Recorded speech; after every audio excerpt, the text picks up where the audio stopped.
और ये गुरु मंत्र है जो अच्छा। कि इनके अंदर है।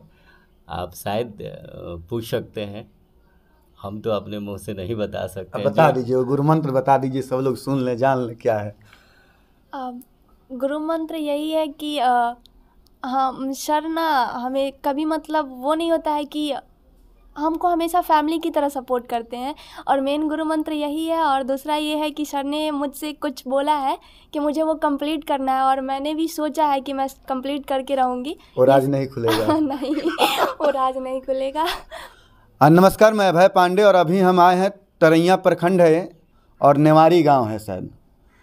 और पहले तो आप लोग को एक बात बता दें कि बेटियां जो है बेटों से कम नहीं है, और ये कहावत सच में सिद्ध हुई है, सार्थक हुई है। और ये परिणाम हम लोग को तब देखने को मिला है जबकि बिहार के इंटरमीडिएट का रिजल्ट आया। तीनों संकाय में जो बेटियां हैं बिहार की वो टॉप की हैं। और उसी परिप्रेक्ष्य में हम आए हैं अभी तरैया के नेवारी में, जो कि एक बहन है जो टॉप 3 में यानी कि तीसरे स्थान पे आई हैं। पूरे बिहार में तीसरे स्थान पे आई हैं विज्ञान संकाय से। तो पहले हम खुद से ही इनका एक बार परिचय जानेंगे। अपना परिचय बताइएगा बाबू। मेरा नाम अदिति कुमारी है और मैं तरैया प्रखंड के नेवारी गांव की रहने वाली हूं। मैंने इस बार के 12th एग्ज़ाम में पूरे बिहार में तीसरा स्थान प्राप्त किया है। चलिए, आपको बहुत बहुत शुभकामना और बहुत बहुत धन्यवाद कि आपने इतना अच्छा जो कार्य किया, अपने लगनशीलता से अपने लक्ष्य को हासिल की। एक बार बताइए अपने माताजी पिताजी के बारे में बताइए। सर, मेरे पिताजी एक शिक्षक है और मेरी माताजी एक गृहिणी है, और मैंने आज जो अचीव किया है उनमें उनका बहुत बड़ा सहयोग रहा है, और वो लोग हमेशा मुझे सपोर्ट करते हैं, काफ़ी सपोर्टिव हैं, और उनका इसमें बहुत बड़ा योगदान रहा। आपका कितना अंक था, यानी कितना मार्क्स आप प्राप्त की? 471 नंबर। 471 नंबर लाई। हम टॉप 10 की बात करें तो उसमें ज़्यादातर लड़कियां हैं और उसमें तीसरे स्थान पे हैं। एक बात बताइए, क्या क्या कठिनाइयाँ आई पढ़ने में? पढ़ने में उतनी ज़्यादा कठिनाइयाँ नहीं आई थी, लेकिन थोड़ी बहुत थी। कभी कभार होता था, टाइम का अभाव हो जाता था, कुछ काम आ जाते थे, तो पर फिर भी उसमें मैनेज हो जाता था। उसमें मेरी फैमिली टाइम देती थी, सपोर्ट करती थी। मेरे टीचर्स भी मुझे एक्स्ट्रा टाइम देते थे, और जहाँ भी मुझे दिक्कत होता था वहाँ मैं इनसे पूछती थी, और ये लोग मुझे बहुत टाइम देते थे, तो उतनी ज़्यादा मुश्किलें नहीं आई थी। तैयारी कैसे की कि आप टॉप कर गई? तैयारी मैंने 10th के एग्ज़ाम के बाद से ही, मतलब जब मैंने 10th किया था उस समय रिज़ल्ट आया, उसी समय से मैंने शुरू कर दी थी, और मैंने 11th में भी तैयारी की। तो ये मेरे 2 साल की मेहनत है। मैंने 11th में की, और फिर जब मैं 12th में आई तो मैंने अपना मेन गोल फिक्स कर लिया था कि मुझे ये करना है, इतने दिन में इस सिलेबस को कंप्लीट कर लेना है, फिर यहाँ से रिवीजन शुरू करना है। तो इस तरीके से मैंने तैयारी शुरू की थी। हालांकि चौंकने वाली बात नहीं है इनके लिए, क्योंकि ये 10th में भी टॉप 10 में थी। उसका रैंक बताइएगा। उसका रैंक 7वां था, बिहार में 7वां स्थान था। तो ये 2021 में जो 10वीं की परीक्षा थी बिहार बोर्ड में, उसमें भी ये टॉप 10 में थी, 7वें स्थान पे थी। तो तैयारी का जो श्रेय है उसको किसे देना चाहेंगे? इस तैयारी में इसका सफलता में मेरी मेहनत तो रहा ही है, साथ ही साथ मेरे फैमिली का सपोर्ट रहा है, और मेरे टीचर लोगों का सबसे बड़ा हाथ रहा है।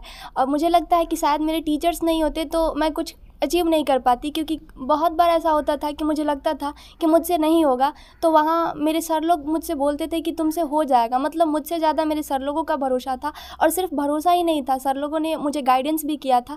तो इसमें सर लोगों का बहुत बड़ा हाथ रहा। सबसे ज़्यादा मार्क्स किस सब्जेक्ट में आए हैं? और सबसे ज़्यादा मार्क्स मेरे केमिस्ट्री में है। कितना है? 99।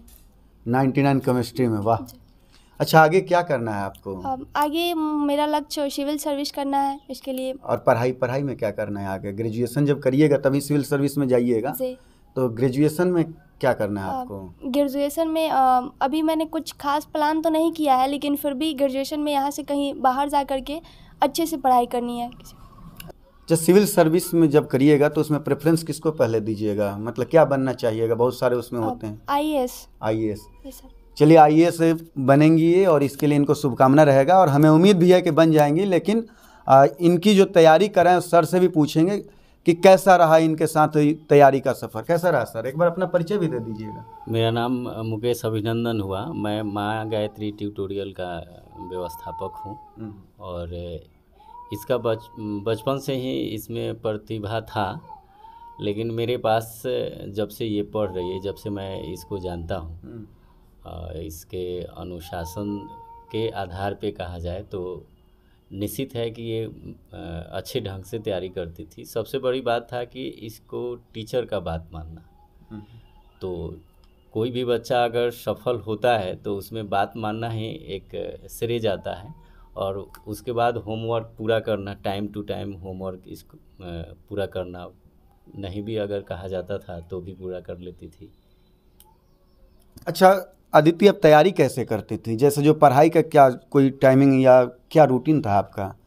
अब सर तैयारी में मैं मेन फोकस रखती थी और जो मुझे सर लोग पढ़ाते थे उस पर कंसंट्रेट करती थी। इसके अलावा रिवीजन सबसे मेन होता था, क्योंकि बिना रिवीजन के तो जो पढ़ते थे वो भी भूल जाते थे ना, तो रिवीजन मेन होता था। और इसमें भी सबसे मेन जो मैटर करता था वो था सेल्फ स्टडी। सर लोग जो टॉपिक पढ़ा दिए उसे सिर्फ क्लास में ही नहीं पढ़ना, घर पे जा कर के उसके बारे में और देखना, नेट वगैरह से पढ़ना, तो इस तरीके से होती थी।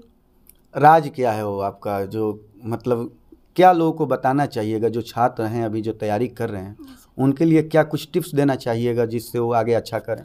मैं उन सबसे यही कहूँगी कि सबसे पहले तो अपने गोल को हमेशा अपने ध्यान में रखें कि उनको क्या करना है।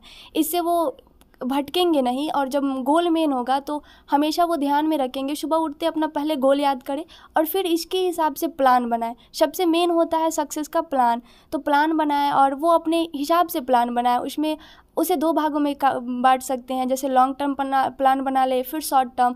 पहले शॉर्ट वाले को कंप्लीट करें, जैसे 1 दिन का या फिर 1 वीक का प्लान बनाए, और तब 1 महीने का प्लान बनाए। ऐसे करके सिलेबस को डिवाइड कर ले और तब उस तरीके से पढ़े।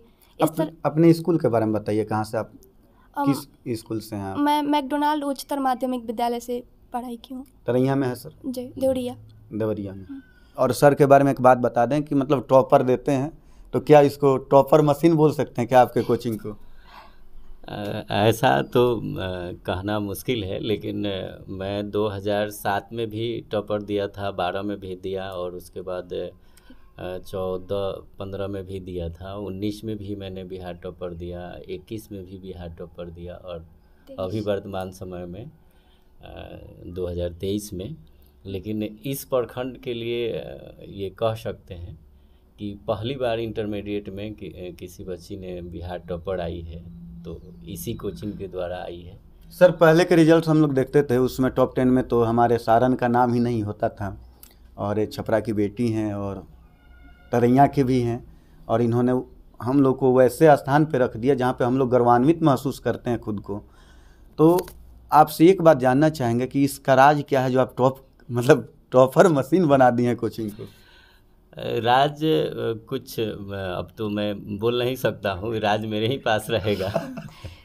लेकिन इतना बात ज़रूर कहूँगा कि पहले सेमेतुला वगैरह का जो रिजल्ट होता था तो मैं देखता था उसको कि वहाँ के बच्चे टॉप कर रहे हैं, तो क्या ग्रामीण क्षेत्र के बच्चे टॉप करेंगे कि नहीं।